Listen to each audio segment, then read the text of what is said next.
boy odamlarga reklamangizni ko'rsatmoqchimisiz? Sifatli lidlar kelsin, faqat sotib olaman deganlar kelsin demoqchimisiz? Unda xuddi shu usul orqali target auditoriyalaringizni yaratishingiz kerak. Ismim Zabihulloh, 5 yildan beri target sohasida ishlayman va shu vaqt mobaynida 100 dan ortiq mijozlar bilan Vena marketing agentligida target yoqib berganmiz.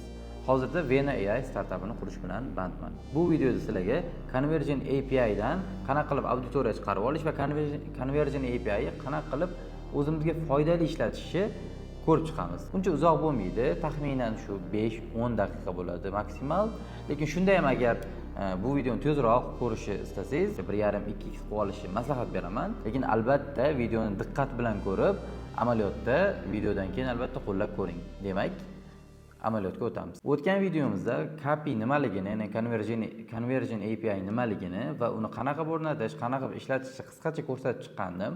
Agar bu videoni ko'rmagan bo'lsangiz, KPI haqidagi videoni, bu videoni siz tushunmasligingiz mumkin.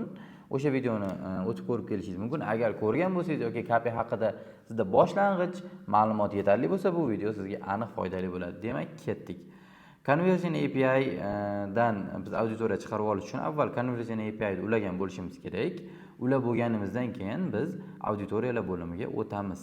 Bu yerda biz custom auditoriya, ya'ni retarget auditoriya yaratamiz. Retarget auditoriyani aynan endi biz Conversion API bizga bergan signaliga, ma'lumotlarga qarab turib yaratamiz.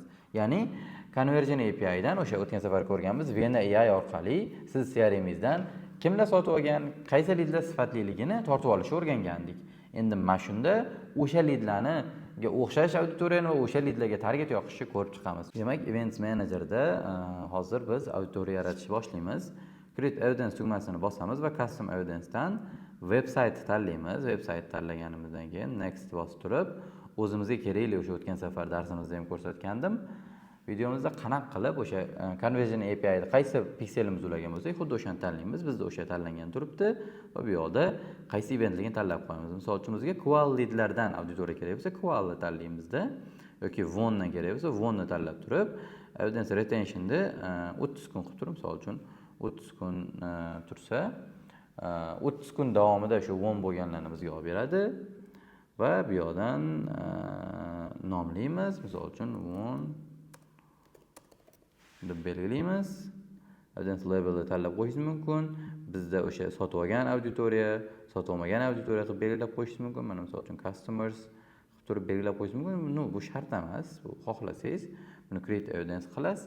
Auditoriya yaratiladi aynan shu bo'yicha. Endi xuddi shunga o'xshagan auditoriya yaratamiz. Create lookalike audience qilamiz va 10-30 kun turibdi, 1% qilib turib yoki 2-3% qilib turib yaratishimiz mumkin. 1% qilib yaratgan ma'qul. Create audience qilamiz.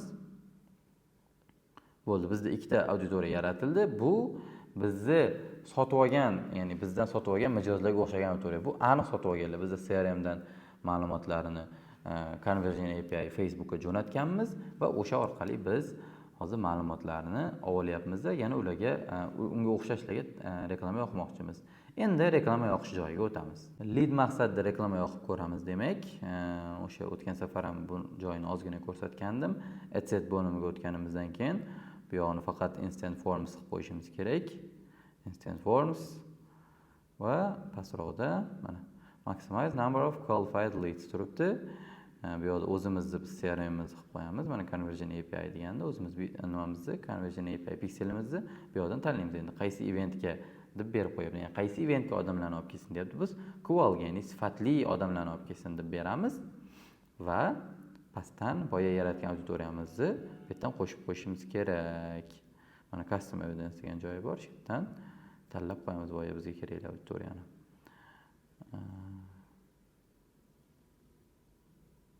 Mana 10-30 kun va lookalike ga kirsak, bu yerda ham mana 10-30 kun turibdi.